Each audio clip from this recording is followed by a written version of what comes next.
सामने, उन कथा के सामने क्या परिचय होना चाहिए? दासोहम राधा रमणस्य। तो राधा रमन जी का दास आपके सम्मुख बैठकर ठाकुर जी की लीला ही सुना रहे हैं। अब एक बड़ा फैसिनेटिंग पार्ट है,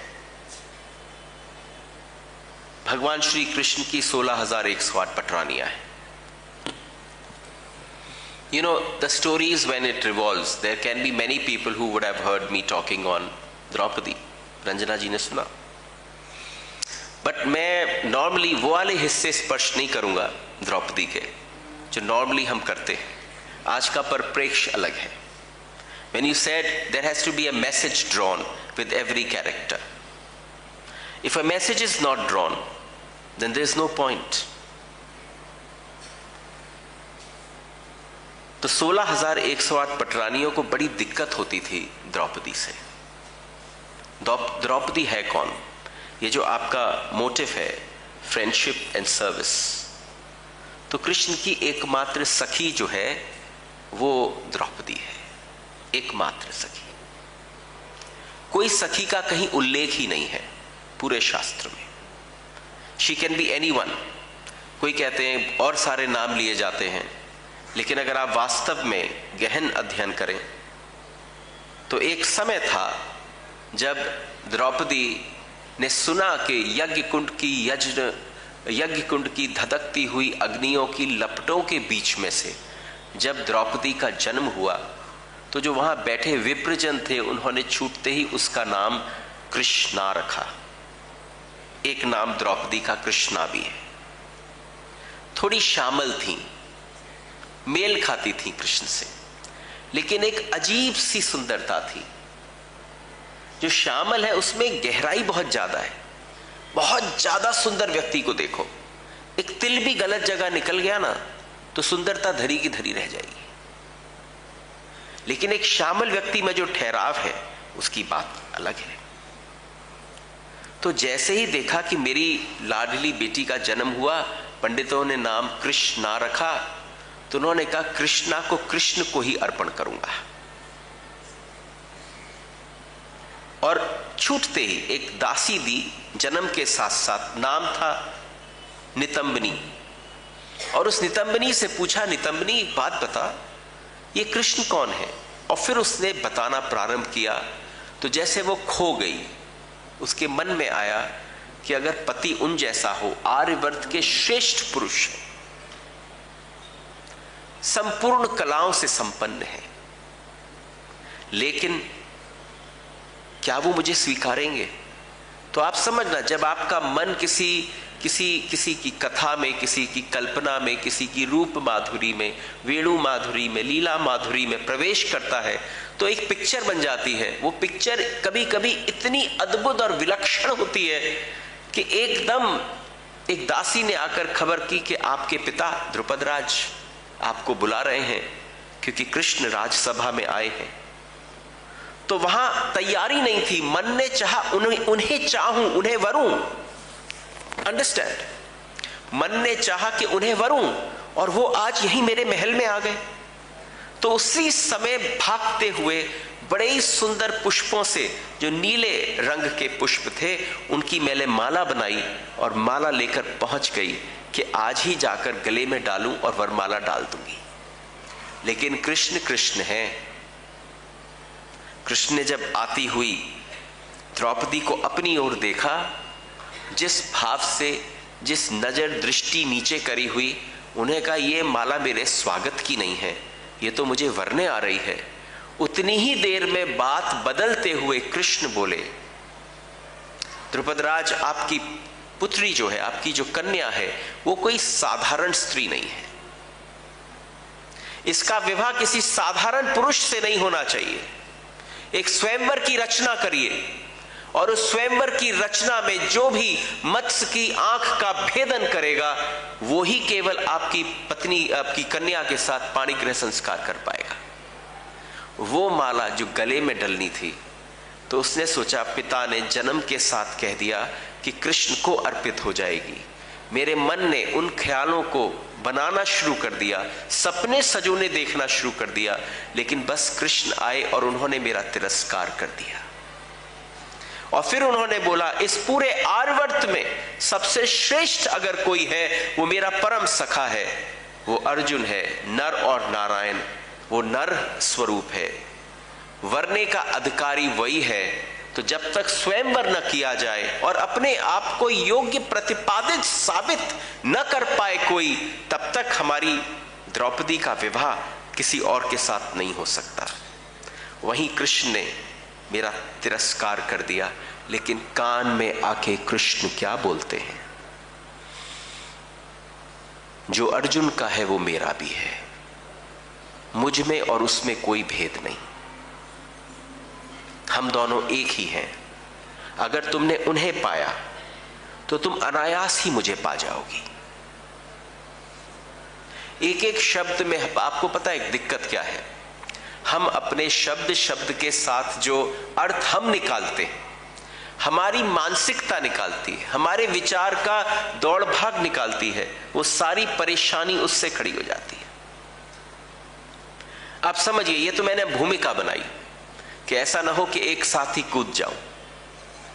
अब यहां पर हम सबको पता है 5 पतियों से विवाह हो जाता है द्रौपदी का, और आप समझिए हम और आप कोई होते ही नहीं है द्रौपदी के विषय में एक शब्द भी बोलने वाले, जब तक कि हमें वास्तविक पता ना हो। आज जब सत्यभामा, भद्रा, मित्रवृंदा, कालिंदी, रुक्मणी सब बैठी हैं, तो वो हमारी द्रौपदी से पूछती हैं, हम पे एक नहीं संभल रहे, तुम 5-5 संभाल रही हो, असंभव नहीं लगता? हम पे एक नहीं संभल रहे हैं।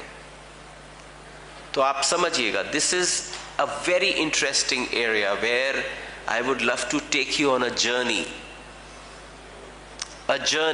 Not a discussion, not a satsang, not अ प्रवचन। द्रौपदी ने सत्यभामा के प्रश्न का उत्तर दिया कि तुम कैसे अपने गृहस्थ जीवन में इतना आनंद, इतना मेल मिलाप, इतना प्रेम, इतना माधुर्य भर पा रही हो। तो द्रौपदी ने एक शब्द का उच्चारण किया। The English word for that is conditions, the condition of conditions. आप समझिएगा, आपके मेरे हम सबके जीवन में सब कुछ कंडीशनल है, सब कुछ कंडीशनल है। और ये शब्द इसलिए इंपॉर्टेंट हो जाता है कि जब हम सब बैठकर एक साथ एक ऐसे विषय पर जो हमने पहले कभी ना सुना हो, जिसमें हमने द्रौपदी का नाम बहुत बार सुना है, लेकिन आप समझिए उसके सागर जैसे व्यक्तित्व में, उसके चरित्र में मैं मात्र कुछ बूंदें छलकाने की चेष्टा कर रहा हूं, लेकिन उससे वीव्ड होती हैं बहुत सारी स्टोरीज। एकदम क्या होता है, जैसे ही उसने कहा कंडीशंस, कैसी कंडीशंस, तो आप सब इतने गौर से बैठ जाइए, क्योंकि आपको लगेगा आपके बारे में बात हो रही है। महाभारत हुआ, गीता हुई, these are all such amazing scriptures. They touch human lives, human psychology, human thought process like nobody can do ever. तो उसने कहा कंडीशंस ही तो हैं। तुम्हें मालूम है, मेरे पास एक बार की बात है, जब मेरा ब्याह हुआ इन 5 पतियों के साथ, इन 5 पांडवों के साथ, तो नारद जी आए और नारद जी ने आके मुझे कुछ सुनाया। तो आज इमेजिन करना, प्रवचन कौन कर रही हैं? दर्शन करो, द्रौपदी बैठी हैं और 16,108 पटरानियां बैठकर द्रौपदी के द्वारा जो वक्तव्य है उसको सुन रही हैं। 16,108 कि बिल्कुल देखना चाहती हैं गृहस्थ जीवन कैसे उतार चढ़ावों से निकलता है। कि नारद जी आए, नारद जी ने देखा, क्योंकि मैं जैसे ही अपने कक्ष से सज संवर कर निकली, आनंदित थी, जो मुझे चाहिए थे वो मिल गए, पर कहीं एक छोटी सी कसक थी, उनकी वजह से 4 और को स्वीकार करना पड़ा। उनकी वजह से उन 4 के प्रति कोई भाव न था, लेकिन कुछ कर न सकी। उन पांचों को जब स्वीकार किया तो मैंने मन के अंदर एक धारणा रखी। And see what is Draupadi saying about women at large for future generations. She said, मैं एक ऐसी नारी बन के दिखाऊंगी जिसकी एक्चुअल लाइफ तो पॉलीगैमस है, लेकिन उसकी विचार, उसका सोच, उसकी एक्चुअल जिंदगी जिस समय जिसके साथ निर्धारित होगी वो मोनोगैमस होगी। और आने वाले भविष्य में आप देखना कि स्त्रियां होंगी तो फिजिकली मोनोगैमस, लेकिन मेंटली पॉलीगैमस होगी। That's a statement by Draupadi. तो उसने छूटते ही कहा कि उस समय पर सारी रानियां बैठी थीं। मैं अपने कक्ष से तैयार होकर बाहर निकली, और जैसे ही मैं बाहर निकली तो मुझे छूटते ही एक द्वारपाल ने कहा, धर्मराज युधिष्ठिर, आपकी राजसभा में नारद जी आए हैं, कृष्ण भी आने वाले हैं, आपका इंतजार कर रहे हैं। मैं 2-3 कदम ही बढ़ पाई थी। मैं आपको पता है इतना डिस्क्रिप्टिव क्यों बोल रहा हूं कि आपको लग पाए कि आप साक्षात हस्तिनापुर के उस राजप्रसाद में हो और आप देख पा रहे हो एक द्वारपाल, दूसरी तरफ से दूसरा द्वारपाल आया। भीम को बहुत कस के भूख लगी है, वो कह रहे हैं पाकशाला में आपकी आवश्यकता है, और सुना है आप बड़े सुंदर व्यंजन बनाती हैं। तो इधर मैं बिल्कुल उसी समय उसके कहते ही पाकशाला की तरफ मुड़ गई। तीसरा व्यक्ति आया और उसने छूटते ही मुझसे बोला कि ग्रंथालय में अर्जुन आपका इंतजार कर रहे हैं, कुछ बड़े दिव्य नए ग्रंथ आए हैं, आपके साथ बैठकर अवलोकन करना चाहते हैं। मैं उसी समय ग्रंथालय की तरफ मुड़ गई। जब ग्रंथालय की तरफ मुड़ी, कुछ ही कदम आगे बढ़ पाई थी, इतनी देर में ही नकुल का सेवक आता है और ये कहता है कि बहुत सारे नए नए घोड़े आए हैं, मेरा मन है, मैंने सुना है राजकुमारी बड़ी गजब का अश्व पर चढ़कर बड़े बड़े सुंदर तरीके के आनंद लेती और दिखाती हैं करतब, तो मेरा मन है, विवाह का आज पहला दिवस है, हम घुड़सवारी करने चलते हैं। और उसके एकदम बाद सहदेव का सेवक आता है और वो ये कहता है कि चांद तारों में बड़े डिफरेंसेस, चेंजेस आ रहे हैं, हम छत पर बैठकर उनको एक बार पढ़ते हैं कि इनके मूवमेंट से हमारे जीवन पे क्या असर पड़ेगा। अब चौराहे पर खड़ी हो गई है Yajnaseni, right in the middle, 5 पतियों को वरण करने वाली। उसे लगा कहाँ जाऊं, वो सीधी कृष्ण के ही सभा कक्ष में पहुंचती है। धर्मराज बैठे हैं, नारद बैठे हैं, और उस दिन कृष्ण कहते हैं तुम्हें कुछ दे न पाया, तुम्हारे विवाह के समय पर कुछ समय ही नहीं मिला, तो आज मैं तुम्हारे लिए तोहफा लाया हूं। पीछे कृष्ण के एक दासी खड़ी थी जिसका नाम था माया, और बड़ी सुंदर एक नीलमणि अंगूठी हाथ से निकालकर उन्होंने द्रौपदी की उंगलियों पर चढ़ा दी, इसको धारण करना। उसने कहा सारी चीजें बाद में होंगी, पर आपसे एक विनती करनी है, ये बताइए मैं जीवन कैसे जीऊंगी? आपने मुझे ऐसी परिस्थिति में डाल तो दिया, लेकिन इन 5 पतियों की 5 वृत्तियां हैं, इनकी 25 इच्छाएं हैं। इन 25 इच्छाओं को मैं अकेली कैसे कर सकती हूं? तो श्री कृष्ण ने कहा इसका समाधान नारद जी देंगे। और नारद जी ने कहा कि कई नियम होने चाहिए। आपने विवाह किया है, 5 को वरा है। Why did I said that the term condition came? Narad ji ने विवाह के ऊपर कंडीशंस अटैच्ड कर दी उस पहले ही दिन द्रौपदी के जीवन में। कंडीशंस क्या थी कि आप 5 के साथ नहीं रह सकती, आप 1-1 वर्ष एक पति को अपने पति के रूप में स्वीकार करिए। 1 वर्ष युधिष्ठिर आपके पति, दूसरे वर्ष भीम, तीसरे वर्ष अर्जुन, नकुल, सहदेव। फिर उसके बाद एक बीच का एक प्रोसेस होगा, उसमें एक पवित्रता, प्योरिटी का एक नारद जी ने विधान रखा, उसका उल्लेख की आवश्यकता नहीं लगती अभी मुझे। लेकिन जैसे ही उन्होंने इसको बोला तो उन्होंने कहा पर उस पर भी कंडीशंस हैं। क्या कंडीशन है? देखो, हमारे जीवन में हमें किसी चीज को सुचारू रूप से चलाना है, एक कंडीशन सामने वाला हम पर थोप रहा है, एक कंडीशन हम अपने ऊपर थोप रहे हैं, एक कंडीशन समाज हमारे ऊपर थोप रहा हो। लेकिन यहां नारद जी ने कहा कि जब आप किसी के साथ पत्नी के रूप में रह रही होंगी तो फिर कोई और उस समय उस कक्ष में प्रवेश नहीं कर सकता, और अगर कोई उस समय उस कक्ष में प्रवेश करता है तो उसको 12 वर्ष का वनवास दिया जाएगा। और तीसरी बात कि जिस समय आपका वो पति जो वर्ष आप जी रही हैं उस पति के नाम का था, उस पर उस वर्ष को आप उस पति के स्मरण में भी वैसे जी सकती हैं जैसे आप चाहें। सारी बातें क्लियर हो गई। मैं उस दाम्पत्य जीवन में प्रवेश कर रही थी तो मैंने नारद जी की शरण ली। I am telling you, this country is full of fascinating stories. अगर हमने अपनी लाइफ के एक साल में कुछ दिन ऐसे नहीं रखे कि जिनमें हम पूरी तरह से एनग्रॉस्ड होकर इन स्टोरीज के अंदर अपने आंसर्स ढूंढें तो आनंद आ जाएगा। नारद जी ने पुरर्वा और उर्वशी की कथा सुनाई, और जब सुनाई तो उन्होंने कहा तुम नहीं हो अकेली जिसके ऊपर कंडीशंस अप्लाई हुई, पर कंडीशंस को तुमने स्वीकार कैसे किया।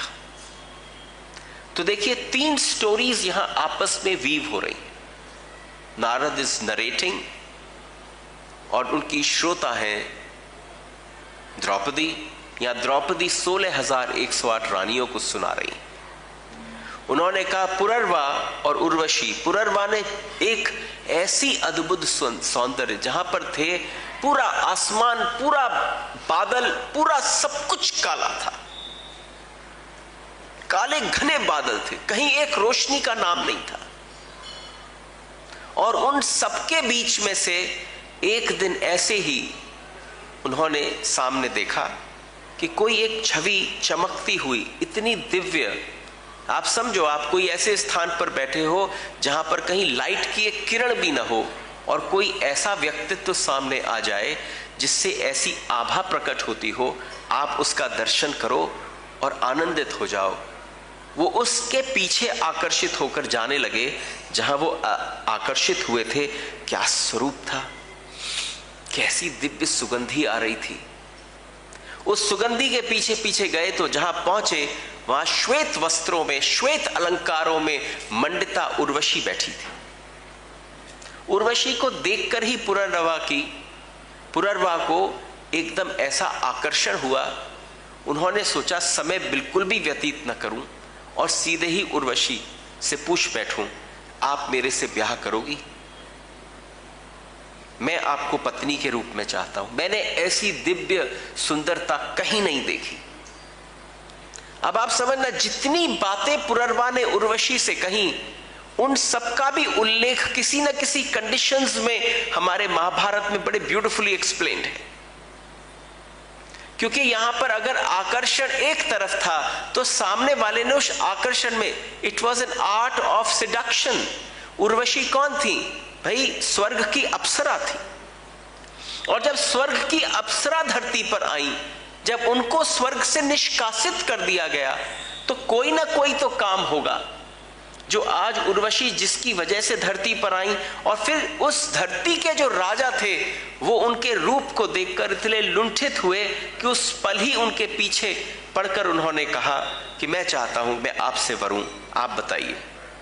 तो अगेन उन्होंने कुछ कंडीशंस रखी, and the condition of conditions has been so beautifully put up. उन्होंने जो कंडीशंस रखी, उन्होंने छूटते ही कहा कि विवाह करने को मैं तैयार हूं, पर मेरी कुछ आवश्यकताएं हैं, कुछ नेसेसिटीज हैं जो आप फुलफिल करेंगे। कि कौन सी? कि आप मेरे पास 2 भेड़ हैं, उन भेड़ों का ख्याल रखेंगे। ऐसा ना हो जाए उनको आप बिल्कुल अपने बच्चों की भांति रखेंगे। आप समझ रहे हैं कैसी बेसिर पैर की कंडीशन है कि उर्वशी के पास कौन सी 2 भेड़ हैं जिसकी उस धरती के राजा को ही देखभाल करनी पड़ेगी। तो एक व्यक्ति जब काम से, पैशन से इतना ड्रिवन होता है, वो उन कंडीशंस को लगा कि ये तो कोई कंडीशन ही नहीं है, आप क्या बात कर रही हो, और कंडीशंस बताइए, और क्या है, कि मैं केवल असली गाय के घी का ही प्रसाद पाऊंगी, ये कंडीशन है। ऐसा ना हो कि मेरे लिए कभी यहां पर घी की उपलब्धता ना हो पाए। और तीसरी, कि आप किसी भी अवस्था में कभी किसी के सामने नग्न नहीं खड़े होंगे। नग्न अवस्था में ना आप एकांत में और ना आप कहीं किसी प्रकाश में, कहीं पर भी ऐसा ना सुनाई दे मुझे कि आप कहीं नग्न अवस्था में खड़े हुए हैं। उन्होंने कहा ठीक है, इसके लिए भी मैं तैयार हूं। और उन्होंने कहा हमारा जो मिलाप होगा वो गहन अंधकार के अंतर्गत एक कक्ष में होगा। हमारा मेल मिलाप, हमें कोई आपस में मिलते हुए, या जिसको हम आज की भाषा में पब्लिक डिस्प्ले ऑफ अफेक्शन बाहर की तरफ दिखाएं, ऐसा कभी ना होगा। वहां गरिमा रहेगी, लेकिन एकांत में हम और आपका मिलन होगा। पुररवा ने उर्वशी की बातें सुनी और सारी बातें हाँ कर दी। लेकिन जब इन दोनों ने जीवन जीना प्रारंभ किया, जब इन दोनों का दाम्पत्य जीवन चला, तो कुछ वर्ष पता भी न चला। कुछ वर्ष रहना आवश्यक था। उस वर्षों में जब इंद्र को तड़प महसूस होने लगी कि मेरी जो सबसे प्यारी अप्सरा है वो तो धरती लोक पर भेज दी गई है, तो उन्होंने गंधर्वों को नीचे भेजा और गंधर्वों से जाकर कहा कि जाके देखो उर्वशी क्या कर रही है। लेकिन उर्वशी तो बड़े आनंद से अपने दाम्पत्य जीवन को भोग रही थी। जब हम जीवन में किसी के साथ भी कोई कंडीशंस में अटैच्ड होते हैं तो कहां हम प्रश्न करते हैं? उस समय हमारी इच्छा, हमारी कामना, हमारी वासना इतनी प्रबल होती है कि मुझे नहीं लगता कि हम में से कोई सोचता भी है कौन सी कंडीशन हुई। लेकिन 6 वर्ष बीत गए और 6 वर्ष के बाद जब सताने लगा, उर्वशी धरातल धरती पर है और स्वर्ग में हमें इंद्र को उर्वशी की आवश्यकता पड़ती है, तब इंद्र ने गंधर्वों को भेजा और जाकर कहा एक ऐसी संरचना बनाओ कि उर्वशी किसी के भी जाल में बिना कंडीशंस के नहीं फंसेगी, और उसके इर्द गिर्द ही समझने की चेष्टा करो। तो गंधर्व नीचे उतरे। गंधर्वों को सब पता था। उन्होंने जो भेड़ थी, जो पुररवा को उनकी देखभाल करनी थी, उनको चुरा लिया। वो रात्रि का समय था और रात्रि के समय पर जब भेड़ें चुराने की खबर आई तो भेड़ों ने भी ऐसी आवाज निकाली कि उस समय उर्वशी और पुररवा एक साथ एक स्थान पर थे। जब उस अवस्था में लेटे थे तो एकदम आवाज आई और उर्वशी ने देखा कि मेरी भेड़ों को कोई त्रास कर रहा है, उसको कोई पीड़ा हो रही है। उन्होंने लिया और पुररवा को धक्का मारा, वो शैया से नीचे जा पड़ा। उसने कहा कमाल की बात है, एक राजा होकर तो भेड़ नहीं संभाल पा रहे, तुम मुझे कैसे संभालोगे? उसी अवस्था में कि कहीं उर्वशी रूठ कर न चली जाए, उसी कक्ष में जिस अवस्था में शैया पर थे वैसे ही भागे और पीछे उन गंधर्वों का पीछा करने लगे। और इंद्र ने भी एक बात कर दी। इंद्र ने उस समय स्वर्ग से ऐसी बिजली चमकाई कि जिस नग्न अवस्था में थे इनको पूरे जगत ने नग्न अवस्था में देख लिया। अब ये लौट कर आए और भेड़ों को लेकर आए, और भेड़ों को इस तरीके से लेके आए कि उनका जो नग्न स्वरूप है कहीं कोई देख न ले। लेकिन उर्वशी तो तैयार थी कि मैंने तो आपसे पहले ही कहा था कि कंडीशंस हैं। क्या कंडीशन है? कि अगर आपने मेरी भेड़ों की देखभाल नहीं करी। आज पता चला पुररवा को कि कोई भी कंडीशन जीवन में जब तक चल रहा है नॉर्मल तब तक सब ठीक है, लेकिन वो कभी आप पर बहुत भारी भी पड़ सकती है। और जब वो अवस्था भारी पड़ी तब जाकर उनको ये समझ में आया कि ये असंभव सी बात थी। यहां पर पुररवा जो हैं राजा थे, लेकिन उर्वशी के प्रेम पाश, जब उर्वशी ने उनको ऐसा दुत्कारा कि वो फटे हुए कपड़े, राज्य का सारा कार्यभार छोड़ दिया और सब कर दिया। लेकिन ये कंडीशंस की जब कथा सुनाने लगे नारद जी, तो उन्होंने कहा बात यहां नहीं रुकी, तुम समझना शुरू में बड़ी सुंदर दिखती है, क्यों? आप कामासक्त होते हो। शांतनु बैठे थे एक बहुत बड़ी शिला पर, ये दूसरी कथा। कंडीशन बेस्ड है। एक शांतनु महाराज थे और शांतनु महाराज एक शिला पर बैठे थे, एक बड़े सुंदर सरोवर के पास में। एक बड़ी प्यारी सी नदी बह रही है, बिल्कुल सरोवर जैसी दिख रही है। एकदम उस पे से चलती हुई एक बड़ी ही सुंदर, बहुत ही दिव्य, जैसे साक्षात कोई देवी हो, कोई गॉडेस हो, ऐसे उतरती हुई आई और जल के ऊपर वो चल पा रही थी। जल उनके वस्त्रों को गीला नहीं कर रहा था। बड़े आनंद का विषय था। वो एकदम ऐसे चकित भाव से देख रहे थे।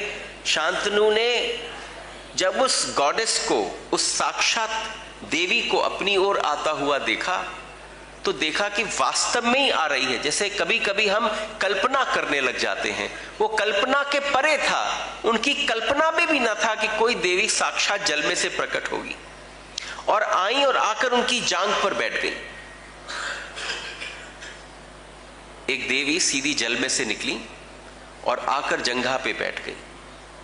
जंघा पर बैठते ही उन्होंने कहा कि आपको क्या बताऊं, आपके विषय में, आपके राज्य के विषय में, आपकी कुशलता के विषय में जब से सुना तब से सोच लिया था, अगर मैं वरूंगी तो आप ही को वरूंगी।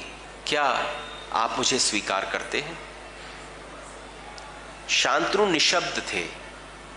शांतनु के पास शब्द तक न थे ये कहने के लिए कि मैं, तो उन्होंने कहा इससे बड़ा अनुग्रह, इससे बड़ी भगवान की कृपा और क्या हो सकती है देवी?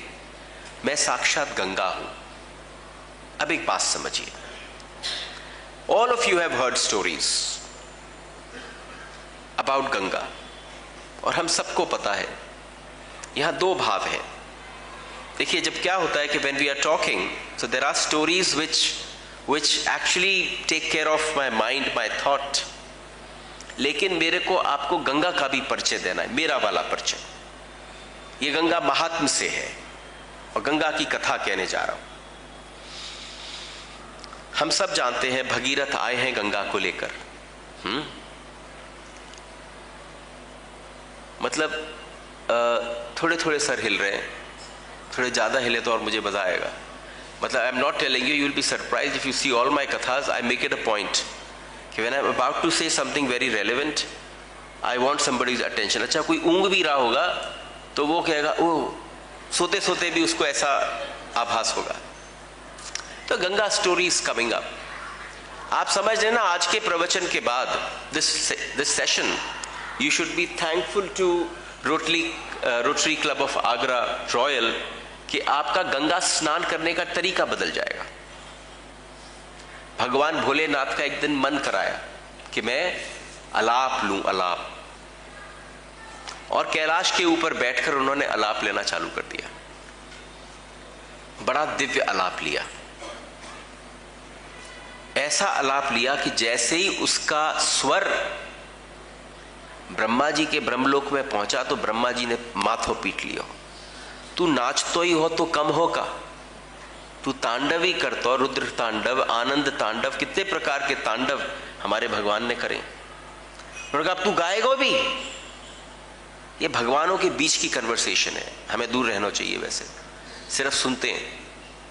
और यहां भगवान ने जैसे ही अलाप लिया तो जो सप्तऋषि थे वो रुक गए। आप जरा कॉस्मोस की अवस्था देखना। Kailash which is the naval of the universe, उसके ऊपर बैठकर पीक पर, जिसका पीक ही निवास हो, जिस पीक पर वो रहता हो, हम जाते और उतर आते, वो भी उसकी चारों तरफ परिक्रमा करते, लेकिन जो उस पीक पर रहता, और वहां बैठकर उसने जब अलाप लिया तो उसके जो 7 ऋषि थे, सप्तऋषि, वो वहीं के वहीं थम गए, क्योंकि उसको मन था सुनने का उस अलाप को। वो ऐसा अलाप हुआ कि उसके बाद सारे चंद्र और सूर्य भी रुक गए, तारामंडल रुक गया, सारे ग्रह रुक गए। ब्रह्मा ने कहा मेरी तो पूरी की पूरी सृष्टि जो जैसे चल रही थी इसके अलाप से रुक गई। लेकिन वो अलाप भ्रमण करता गया, और भ्रमण करते करते करते करते, आप समझना, अलाप भी मंत्र है। जब ये ऊपर पहुंचा और ब्रह्मलोक से ऊपर पहुंचा तो वैकुंठ में पहुंचा, और जब वैकुंठ में पहुंचा तो वैकुंठ में पहुंचकर लक्ष्मी जी नारायण भगवान के चरण दबा रही थी। चरण दबाते दबाते, अब दबे कैसे, चरण दबे फिर छोड़े, फिर दबे फिर छोड़े, और जैसी दबाने की चेष्टा करी तो चरण ही ना आए, भगवान पिघलने लगे। और जब भगवान पिघलने लगे तो लक्ष्मी जी इतनी घबरा गईं कि उन्होंने जोर से पिंडली पकड़नी चाहिए, लेकिन पिंडली पिघल गई। अब आप समझना, भगवान भी लंबे हैं, और जैसे ही पिंडली को लेके पीछे आके संभल के फिर हाथ आगे बढ़ाती तो जांघ पर मारने की हाथ चेष्टा करी, जांघ पिघल गई। जांघ पिघलते ही कूदी वो उसी अवस्था में कि पेट पकड़ लूं, भगवान का पेट उधर भी पिघल गया, भगवान की छाती पिघल गई। और फिर अंत में सोचा मुकुट पर ही हाथ स्पर्श कर दूं, लेकिन हमारे विष्णु भगवान का मुकुट भी माथे सहित पिघल गया। और जब ये पिघला तो इसकी पहली बूंद आकर ब्रह्मा जी की खोपड़ी पे पड़ी, और जैसे ही पड़ी तो उन्होंने टेढ़े होके कमंडल ऊपर कर दिया। पिघलते हुए विष्णु उस कमंडल को भरने लगे, लेकिन विष्णु कहाँ एक छोटे से कमंडल में भरते, उन्होंने वही कमंडल भरा हुआ भोलेनाथ के माथे पर उड़ेल दिया। और जब ये उड़ेला तो उसके पूरे जटाओं में से अंदर प्रविष्ट होकर, और उसके बाद जब वहां से उच्छलित हुई तो गंगा बन गई। आप समझिए हमारी गंगा का स्नान कैसा है। हम अंदर प्रवेश करते हैं, और प्रवेश करने के बाद हम आचमन लेते हैं, हम शुद्ध होते हैं। अच्छा, कुछ हमारी मैया बीच में बात करनी, जे कहाँ की है हमने तो सुनी नहीं। मतलब आप समझियो, this is a place of such awakening. यही आप ही दोनों तीनों में हो रही है। मतलब आप सोचेंगे कि शायद सामने वाला व्यक्ति इतना कॉन्शियसली उस समय नहीं होगा, लेकिन मुझे लगता है when we are talking literally you are reading each others eyes. Ganga महात्म्य के श्लोक का जब आप अर्थ करेंगे तो आपको इसके दर्शन होंगे। तो जिस समय पर गंगा बहती हुई प्रकट हुई तो आप समझना आपकी क्यों गंगा स्नान बदल जाएगा। अब आप गंगा में प्रवेश से पहले दंडौत करोगे। पिघलते हुए विष्णु हैं, साक्षात रूप कौन सा धारण किया है, फेमिनाइन, ऐसा जो तरल हो, जो जिस सांचे में चाहे उसमें डल जाए, लेकिन उस तरलता में कमजोरी मत समझ लेना। उसमें बड़ी बड़ी चट्टानों को ढा कर उठाकर पटक कर फेंकने का सामर्थ्य है। वो गंगा है। वो गंगा चल के आ रही थी, और जब वो गंगा जांघ पे आकर शांतनु के उस पर बैठी तो उसने पूछा कि आपसे विवाह करना चाहता हूं। अब आप कहोगे कमाल है, सारी स्टोरीज जो हैं हमारे महाभारत में सब विवाह की, that's another part of it, पर आपने आज बुलाया ही ऐसे मौके पर है। And you are trying me, you are asking me to fulfil the entire process as nutshell that I can. बातें तो समझ गया हो, आप समझ गए होंगे कि ये तो मेरा गला भी वार्म अप नहीं हो रहा हो पाएगा आपके 1 घंटे के सेशन। तो अब क्या हुआ कि जब उनको बैठाया तो उन्होंने कहा, गंगा ने, मैं तैयार हूं पर आपसे एक कंडीशन है। समझ जाना, कंडीशनों से बचना, क्योंकि जब इस कंडीशन की स्टोरी एंड होगी तो ये बिल्कुल हम पर फिट होगी। तो गंगा ने क्या कंडीशन दी, that our marriage is 100% based on trust. Whatever I do, however I do, my action should not be questioned. I might have something going on in my mind. ऐसा पुरुष पैदा नहीं हुआ पृथ्वी पे जो उस ट्रस्ट के आधार पर किसी को स्वीकार कर ले। एक और इंटरेस्टिंग पार्ट है, जब हम आपस में वैसे बैठकर आकर्षित होते हैं किसी स्त्री की तरफ, तो आप देखेंगे आकर्षण वास्तविक में एक पुरुष का एक बड़ी स्ट्रॉन्ग विमेन की तरफ होता है। वो आकर्षित होता है, उसे पत्नी तो घर में बिल्कुल बकरी चाहिए, और मित्रता उसको शेरनी से करनी है, समझना। और फिर उसके साथ सबसे बड़ी प्रॉब्लम क्या है कि कि वो उस शेरनी को झेल भी नहीं सकता है। ये बहुत बड़ी प्रॉब्लम है।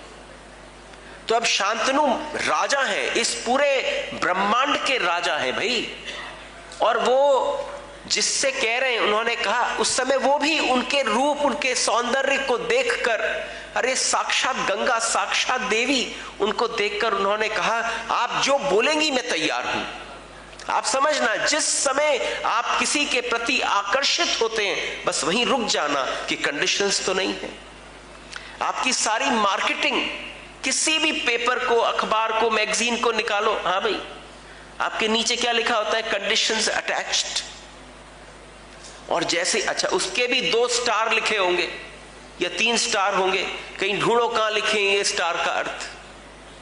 तो exactly if you understand the beauty of the whole thing is, उन्होंने कहा सिर्फ ट्रस्ट पर आधारित होना चाहिए रिश्ता। और उसके बाद ऐसा 1 वर्ष बीता कि शांतनु सोच न सके ऐसा आनंद कोई दे सकती है मुझे।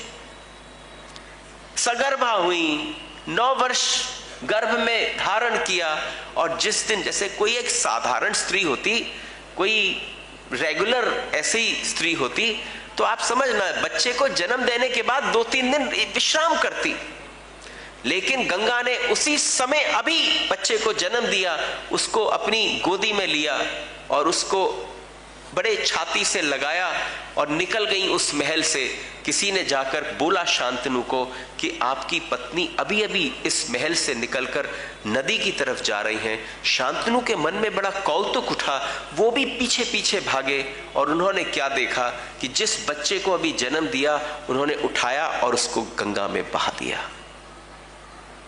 दूसरा बच्चा पैदा हुआ, और इस पर कंडीशन थी, आप बोलेंगे नहीं। देखिए, आप प्रश्न नहीं करेंगे, आप जिज्ञासा नहीं करेंगे, आप मेरे एक्शंस को रोकेंगे नहीं। अब शांतनु चाहते थे मेरा पुत्र हो, कम से कम एक बार मुंह तो देख लूं। उसी समय दूसरा वर्ष हुआ, दूसरा वर्ष भी अद्भुत बीता। इतना प्रेम, इतना भाव उनमें, वो कहते हैं कि कमाल की बात है, ये साल भर इतनी अच्छी स्त्री रहती है और जिस दिन जन्म देती है ये ऐसा लगता है जैसे पिशाचनी हो जाती है। कमाल की बात है। और लिया आखिरी में, फिर दूसरे दिन तीसरा भी, चौथा भी, 5वां, छठा, 7वां, लेकिन जिस दिन 8वें बालक को जन्म दिया उस समय उन पे रहा नहीं गया। 7 वर्ष तक वो भी कोई असाधारण पुरुष रहा होगा जो 7 बालकों को ऐसे गंगा में प्रवाहित होते हुए देख लिया। उसका मन किया छलांग मार दूं, लेकिन प्रवाह इतना तेज था कि जब तक वो जाता तब तक पता नहीं बच्चा मिलता या नहीं मिलता। लेकिन यहां पर जैसे ही उसने रोका तो हमारी इस गंगा ने उत्तर दिया, मैंने आपसे कहा था आप जिस दिन मुझे रोकेंगे, तो आप समझिए, आप किसी से आकर्षित होकर, अट्रैक्टेड होकर, या आप मानसिक रूप में किसी को इतना बड़ा बना देते हैं, उसकी हर चीज स्वीकार कर लेते हैं, पर उसकी हर चीज स्वीकार करने के पश्चात ये असंभव है कि आप उस तरह से जीवन जी पाए। वो व्यक्ति जो कंडीशंस आप पर लेवी करता है, वो कंडीशंस पूरी तरह से आपको बदल सकती है। वो व्यक्ति शांतनु रहा ही नहीं जो गंगा से पहली बार मिला और ब्याह हुआ, वो व्यक्ति पूरी तरह से बदल गया था। लेकिन हाउ दिस पार्ट हैपेंस कि जब उन्होंने, गंगा ने उनको छोड़ा, तब गंगा ने उन्हें बताया। ये वसु होते थे, 8 वसु थे, और ब्रह्मा के पास वहां पर जब मैं बैठी थी एक राजसभा में, तो मेरे वस्त्र किसी हवा के प्रवाह से थोड़ा स्तन का भाग दिखने लग गया था,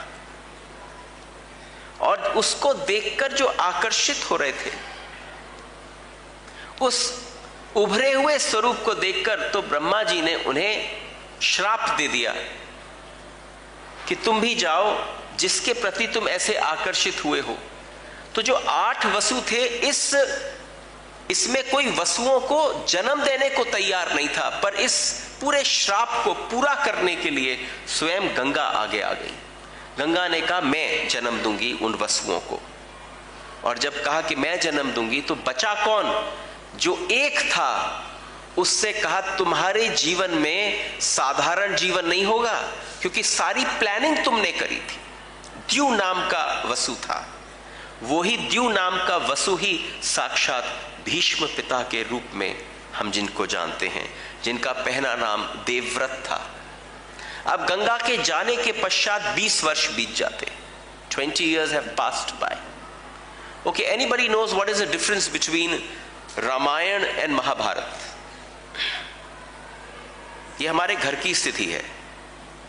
and see I am here to tell you, ये एक वर्कशॉप है।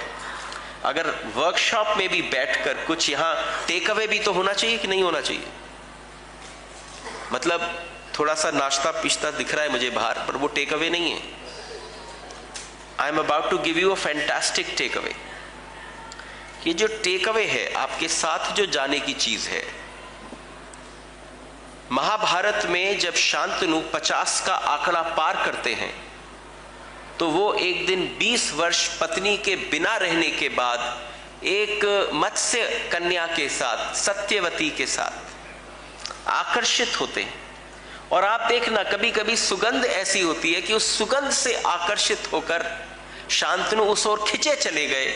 और जब वहां पहुंचे तो एक नाव के ऊपर पीठ करके एक कन्या बैठी थी, और जब उस कन्या को देखा, वो मुड़ी हल्की सी, तो अवाक रह गए शांतनु। वो जो उन्होंने दबा रखा था काम को, वो एकदम प्रबल हो गया, उनके मन में एकदम उठा, और उन्होंने छूटते, देखिए वो एक काल अलग था। जब किसी के मन में भाव उठता था कि मैं इससे ब्याह करूं, तो वो जाकर उससे सीधा सीधा पूछ लेता था। उस कन्या ने कहा आपको मेरे पिता से बात करनी पड़ेगी, मैं इसका उत्तर नहीं दे सकती। तो दो तरीके की स्थितियां हैं। If you can understand these two words, are you controlled by your father और are you protected by your father? अगर आप प्रोटेक्टेड बाय योर फादर हैं तो आप में निर्णय लेने की क्षमता आपके पिता को देनी चाहिए थी। अगर आप कंट्रोल्ड हैं तो फिर आपको उन्होंने फ्रीडम नहीं दी। How beautiful the words have been described in Mahabharat is so phenomenal. क्योंकि जब शकुंतला के पास दुष्यंत आए तो उन्होंने छूटते ही कहा मैं निर्णय नहीं ले पा रही हूं, कनव ऋषि आएंगे तब निर्णय लूंगी। तो उसने कहा कनव ऋषि तुम्हारे प्रोटेक्टिव पिता हैं, तुम उनकी कंट्रोल्ड डॉटर नहीं हो। अगर कंट्रोल्ड होती तो सारे निर्णय वो लेते और तुम केवल हां करती। तुम अपने मन से बोलो, तुम्हारी अंतरात्मा क्या कहती है। जिसकी अंतरात्मा पर किसी का दबाव नहीं है वो प्रोटेक्टेड रहकर भी फ्री हो सकता है। यहां पर भीष्म पितामह, उनका नाम उस समय देवव्रत था, और जब हमारे शांतनु ऐसे लट्टू हुए उस फिशरमैन, उस मत्स्य कन्या के प्रति, उन्होंने सीधे सीधे प्रस्ताव दिया, उसके पिता के पास गए। सोचो एक छोटा सा मछुआरों का कस्बा सा हो, उसमें एक अपने आप को राजा बनता हो, और पृथ्वी का राजा उस छोटे से मोहल्ले में घुस जाए तो क्या हालत होगी। जब वो घुसा तो उसने छूटते ही कहा मैं आपकी बेटी का हाथ मांगने आया। और मैंने ये बात शुरुआत कहां से करी थी, what is the difference between Ramayana and Mahabharata. 20 वर्ष पत्नी के बिना रहे तो 25 वर्ष हुए ब्रह्मचर्य के, 25 वर्ष हुए गृहस्थाश्रम के, और 25 हुए वानप्रस्थ के।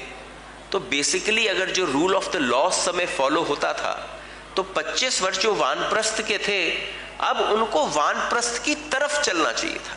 देखो जितने लोग यहां प्रवचन करा रहे हैं, आप देखना ये एक सोफा है, इस सोफे पे आई एम सिटिंग, और अभी अगर मैं 25 से 50 के बीच में हूं, देखो ये तो आप सबको दर्शन कर लेने चाहिए। अगर आज आप यहां से ये दर्शन करके जाते हैं तो आप मानिएगा कि घर के अंदर जो कॉन्फ्लिक्ट्स हैं वो खत्म हो जाएंगे 100%। 25 वर्ष जो ब्रह्मचर्य कहते हैं, ब्रह्मचर्य का मतलब सेलिबेसी नहीं है। 25 वर्ष का मतलब है लर्निंग टाइम, जब आप अपने आप को तैयार कर रहे हैं, आपके जीवन में आप सीख रहे हैं, आपके जीवन में आप नया अंदर डाल रहे हैं, वो 25 वर्ष है। उसके पश्चात जो नेक्स्ट 25 है, जिसको हम गृहस्थाश्रम कहते हैं, हम उसे गृहस्थ आश्रम नहीं बोलेंगे यहां, हमें उनको बोलना चाहिए the time to be ready for responsibility. When you are getting married, a king और a company CEO is married to the company. वो कंपनी उसकी पत्नी है, वो उसकी रिस्पॉन्सिबिलिटी लेता है। वो ये देखता है कि जितने लोग उस जगह कार्यरत हैं वो सबकी रिस्पॉन्सिबिलिटी की सबके घर में चूल्हा चले, उसकी रिस्पॉन्सिबिलिटी उसकी है। अब समझिएगा, जब 50 क्रॉस हुआ तो 50 के बाद आप वानप्रस्थ की तरफ जाने वाले थे। जब एक तरीका है, एक सोफे पे बैठे और ये पीछे जंगल था और आगे घर था, तो मेरा मुंह किस तरफ है? घर की तरफ। तो जो 25 से 50 का टाइम है, उस समय आपका मुख पूरी तरफ घर की तरफ होना चाहिए, पीठ वन की तरफ होनी चाहिए।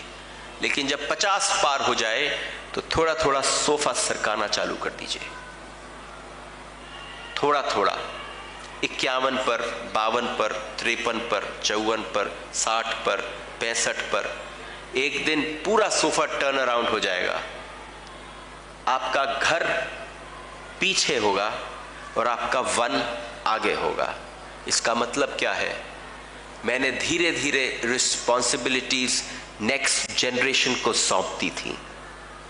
नेक्स्ट जनरेशन अब रिस्पॉन्सिबिलिटी लेगी और अब मैं, जो छोटे छोटे मेरे ग्रैंडसन्स थे, अपनी सन्यास की परिधि में जाकर जो मेरे एक्सपीरियंसेस थे, मैं वो उनके साथ शेयर करूंगा।